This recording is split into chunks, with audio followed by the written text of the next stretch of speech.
friends, yes, welcome to another episode of Nintendo Nightcap. Once again, bringing you your daily Nintendo news. I hope you're all well. Right, I know you are, because 90% of you rats out there are playing Tears of the Kingdom and have been since it's been released. And coincidentally, that's what we're going to talk about today, because even though the game is a critical darling, critically acclaimed game sitting currently on 96 on Metacritic, they also today released the user base scores, and I've been intrigued to check this out for a few reasons, because I myself find myself conflicted on the game a little bit, and quite a few people I've spoken to are as well, so that got me curious to see what the wider audience says about this game. So we're going to look at the user base score and delve into some of the comments. But before we do, quickly let me just say, if you are new here and you like the content, you like what you see, consider hitting that like, subscribe and bell and sharing it to your friends, because it helps the community grow.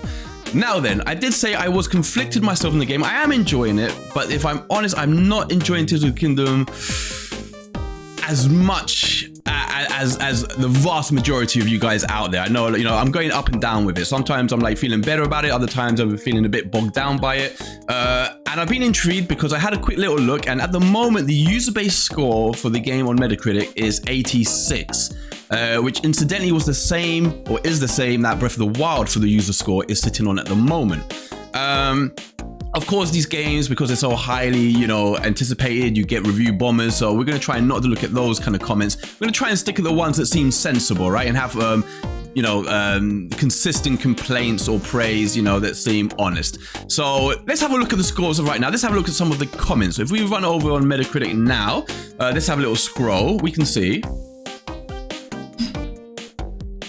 that the game is sitting on an 8.6 at the moment at the time of recording, user-based scores, and that is with 1,762 positive reviews, 116 mixed, and 247 negative. So we're gonna have a little scroll down and have a look at some of the mid reviews first of all, to have a see if we can see any consistencies in what people are saying in terms of critiques, but also praise. So if we look at the first one at the top from Slimester, who gave the game a 7, we can see that they said, "My main concern prior to playing was that Tears would feel more like an expansion or DLC than a true sequel. The pre-existing overworld remained and the visuals appeared mostly unaltered. These fears were mostly dispelled after a few hours of playtime. The game encourages you to think and improvise in a way that few others have done before, including Breath of the Wild. The world is truly vast, probably twice the size of the original, and the sense of freedom is intoxicating. You won't get more than a few minutes into a task or journey before becoming distracted with something new, and yet, somehow the game never feels overwhelming. The Sky Islands are beautiful and awe-inspiring, the depths are vast despite having a repetitive, procedurally generated feel about them. Some of the new concept mechanics are ingenious in a way that only Nintendo could conceive and must be experienced firsthand to fully appreciate their brilliance. I would point out, however, that the game has failed in doing what all great sequels are in fact required to do, and that is to address its predecessor's shortcomings. The clunky and banal combat system, the tedious cooking routine, overly brittle weapons, feeble voice acting, and occasional FPS issues are a few examples of drawbacks which remain unrectified. It's a very fun and inventive game, easily a top 5 Zelda title without question, but in my opinion it has failed to show sufficient separation from an already imperfect first title to be considered an all-time great." So super interesting comments there, I thought, interesting review, and I think they mentioned a few things that I feel are probably going to come up a few times, namely the combat, the FPS, the cooking for sure, but we'll go down and see if that's true. The next review we can see is from Dragonborn 3551, who gave it a 5. And they said, "Tears of the Kingdom is a very innovative and is a vast improvement from Breath of the Wild." What the hell did they give Breath of the Wild? However, the game still has some flaws. The writing is very lackluster and returns many of the other games, and while that is not necessarily a bad thing, the lore in this game just feels inferior to what the previous games had built. I specifically find Ganondorf to be much less compelling as a character compared to his old interpretation that was fleshed out in Wind Waker. You can always count on Nintendo games to be outstanding mechanically, but in terms of writing and artistic direction, I feel like they have developed into something less interesting than how they were on the N64 and GameCube. So we'll have a look. We can see a couple of high scores here. We have a look at we got a 10 that simply reads, "This game is GOAT." It has everything I ever wanted in a game: large, vast, beautiful environments with lots of verticality and subterranean environments to explore. It's also full of great puzzles and crafting. Doesn't get better than this. The negative reviews for this game are really funny to me. This game is not a DLC or Breath of the Wild 1.5. It has a huge amount of new content and alters Hyrule drastically. And then we've got a long one here from Bombaro, who also gave us 7. We'll read parts of it at least. My score is 7.5. This is a great game that is sadly deeply flawed like Breath of the Wild and doesn't quite live up to much of its potential. From a technical standpoint, this game is very impressive with how everything looks and runs. The art style isn't my cup of tea, but is unique. The game brings back shrines and they are much like in Breath of the Wild. Most of them are great and fun, but there is one gigantic flaw with them. They all look the same. Something as simple as giving us different shrine themes in different regions would have really helped from them eventually feeling stale. How do they finish it? Let's have a look. The new fuse mechanic is incredible, but it feels like Nintendo spent much more development time on the new mechanics than everything else. I feel like the game would have felt a lot better if it came out 3 or 4 years after Breath of the Wild, but after 6 years, it feels like this game has so much wasted potential. My biggest fear was that this game just feels like DLC, and sadly, at least for me, it does just feel like a really big DLC most of the time. Wow. Let's see what people say. Another 7. Great game worth playing if you have or haven't played Breath of the Wild. Sanctuaries are a step up from Breath of the Wild, has some interesting new gameplay mechanics. Other than that, the game is Breath of the Wild 2.0. Same map, mostly the same music, and also mostly the same enemies and the same boring secondary quest and storyline. It also runs really badly on the Switch, and when I say bad, it is bad. Mostly 20 FPS, but sometimes dips under. It's also not looking that great thanks to the cel shade and art direction, kind of saving the look of it. It's not worth a 0 out of 10, but it's definitely not worth a 10. We got a 10 actually. the next review is a 10, which says the perfect game, lots of mechanics and incredible creativity, definitely the game of the year. Short and sweet.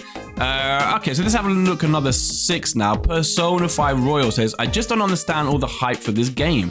Not only does it heavily inconvenience the player with fragile weapons and limited stamina, just like Breath of the Wild, but it's also incredibly grindy when it comes to resources and Zonai devices, not to mention bringing back the downright awful Korok seeds.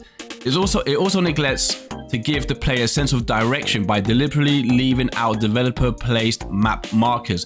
Meaning, if you can't see something, you would have no idea something is even there. Not great for a huge open world game with multiple layers. This game is a 6 out of 10 at most, not a 9, definitely not a 10. It's way too flawed for that. See how they end it. So they end it with open world games are already massive time sinks. This one didn't need to be artificially lengthened further by forcing the player to grind rare resources or wander this massive multi-layered world without an adequate number of map markers to guide them. That's just needless padding for padding's sake and serves as a major turnoff for time-poor players, which is a large proportion of adult customer base and likely a large number of children too these days, as well as players without much patience. Due to all of this, the Tears of the Kingdom just doesn't deserve 9s or 10s when it's far from perfect or ideal. At most, it's a 6 out of 10 and easily skippable. If you've already charged and suffered through Breath of the Wild, this is largely more of the same tedious crap. God damn it. So you can see, like, you know, a lot of these are saying the same, are complaining about the same kinds of things. You know, the combat, the grinding, the performance. Some people, you know, not happy with the lack of story, voice acting. Is interesting. We can see here, so far I can't shake the feeling this game is literally just Breath of the Wild from the parallel dimension. So much of it is thematically, mechanically, and aesthetically the same, reskinned as a sequel. Some of the new stuff I like, some not so much. Fingers crossed that the story is better and more substantial this time around. Too early to tell. We'll go to another 7 and see, and then we'll go to like some of the bottom barrel, you know, 2s or whatever, and then end on a high. Let's have a look. So Tears of the Kingdom is a wholesome, mostly enjoyable adventure game, but 6 years of development should have resulted in more innovation and refinement. How much innovation do these people want? Tears of the Kingdom feels like a side grade or reshuffle of its predecessors, Breath of the Wild, not a true sequel. TOTK carries most of Breath of the Wild's strengths, but also some of its flaws. Korok sees instead of unique rewards, simplistic combat and story, usage of menus interrupting the gameplay flow, breakable equipment that lacks progression. These issues still persist. As for the new features, the Sky Islands are an afterthought aside from the tutorial area. Fusing does not fix breakable weapons, and the Ultra Hand features feature absolutely wrecks the frame rate. Manipulating the game through crafting contraptions is the best new addition, but it feels more like a cool novelty than something well slotted into the core gameplay. Disappointingly, these games continue to be held back by their hardware. Playing TOTK would undoubtedly be a better experience on any of the outdated Switch competitors' machines, just like with previous games. Despite these issues, Tears of the Kingdom is a good game that I would recommend to those who seek a mellow but magical adventure. If you're someone who seeks a gritty or fast-paced experience, look elsewhere. If you observe Tears of the Kingdom in total isolation, it's a good game. As someone who played Breath of the Wild and waited 6 years for a sequel, I cannot help but feel shortchanged, as if Nintendo started resting on their laurels after Breath of the Wild's universal acclaim. So again, similar remarks. We can see some 10s. One says Nintendo's done it again. Once you learn the controls, it's even better than you'd think. Enjoy all the different things you'll create and explore.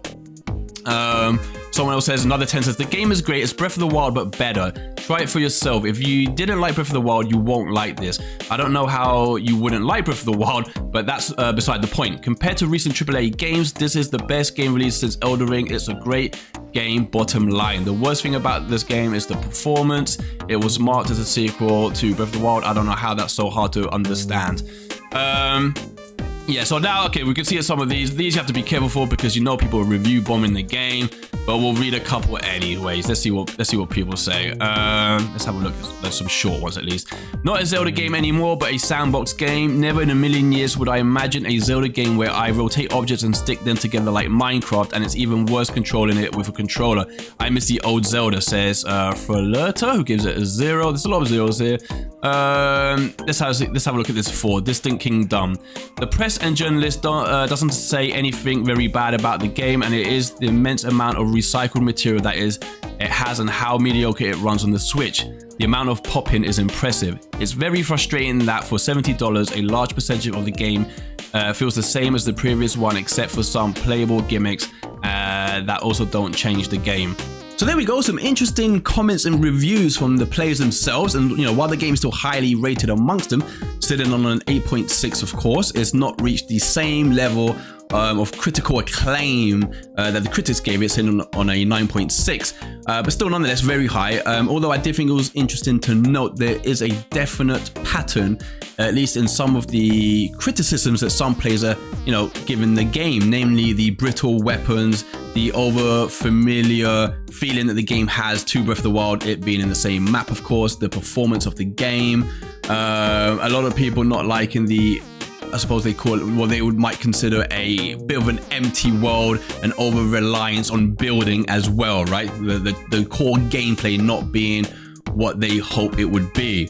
So I thought it was interesting to see what some players, now they have the game in the hand, now that the hype has died down and they actually playing the game, what they thought. And it's even more interesting because I've not reviewed the game, but I definitely have my own thoughts, and I share some of the same criticism with some of the players, whose comments we've read out there. I'm about 15 hours in, and I definitely found myself, at least in the first few hours, thinking, oh god, this is not hitting me as much as I thought it would. I am not being impacted by this game as much as other Zelda games. And I felt, to be honest though, I felt similar with Breath of the Wild. When I played Breath of the Wild, there's things about it that I loved, but there's a lot of things I criticized about that game, and I would still not put it in my top 3 Zelda games. I do prefer the more traditional Ocarinas, Twilight Princess, Wind Wakers, but nonetheless, there's things about Breath of the Wild that are just done better than any game ever, namely the physics engine and all that kind of stuff. And that's doubled down in Tears of the Kingdom, but I have found myself, I definitely found myself struggling a little bit with the game, in that I wanted more pace to the game, more momentum, and at least initially in the game, because you have so much freedom, because it's quite daunting in the beginning, the fact that you can more or less build wherever you want, you feel a compelled nature to do so. And when you don't do it to, when you don't construct something, that's, really good, that you're proud of, you kind of feel a bit let down. You kind of feel like you're failing at the game. And there is a lot to learn, right? You're trying to deal with Ultra Hand and Fuse and Ascend all very quickly in the game. But I will say this about it. I am enjoying it more the more I've played. I think once you get to grips with Ultra Hand and you become better at using it and more efficient with it, the game starts to speed up just by that nature anyways, because you're improving with it, you know, and when you combine that with the fuse ability and you mix them up and go into battle with them, you know, combat becomes more satisfying, so that improves your enjoyment of the game. So there are things that I definitely feel as you put more hours into it, you will feel more satisfied, and the game will just naturally feel more satisfying to play and more enjoyable.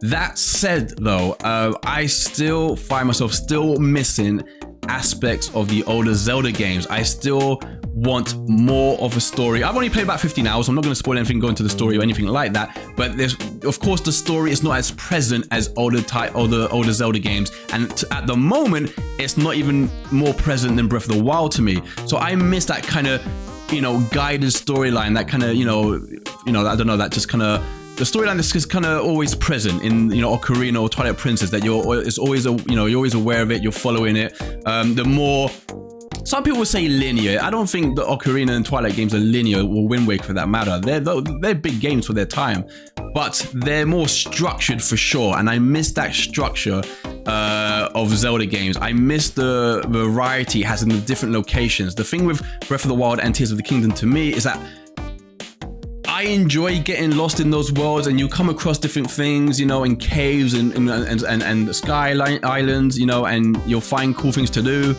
But, you know, overall, right, the map looks the same, right? It's one visual aspect. There's one thing that you're looking at.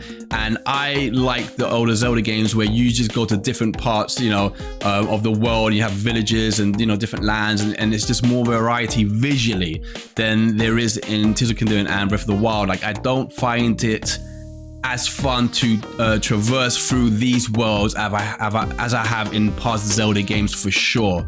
I can't comment yet on the dungeons. I haven't got to any yet, or the bosses. I'm excited to come across those because I've heard of course there are dungeons. That's not a spoiler. And, you know, at least I know the bosses will have more variety than they did in Breath of the Wild, which was a big criticism I had.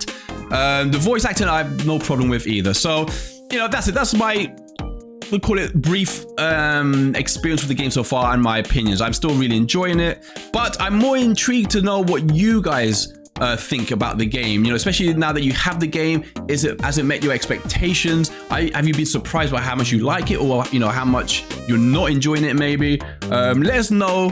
And, you know, also going forward, the next Zelda game, would you want Nintendo to stick with this direction, or would you want them to go back to a more traditional Ocarina of Time, Twilight, Wind Waker type of Zelda game? That's the other big thing, because I feel like if this game sells like what it looks like it's going to sell, Nintendo is going to feel inclined to double down on this. So, you know, it could be another decade before we get what we would call a traditional Zelda game. So, intriguing stuff, interesting stuff. Always interesting to see what, you know, the players are saying of this game. So yeah, but that's the video for today. I hope you enjoyed it. I will be back again with more Nintendo news, and so keep enjoying the game, and I shall see you all soon. Bye.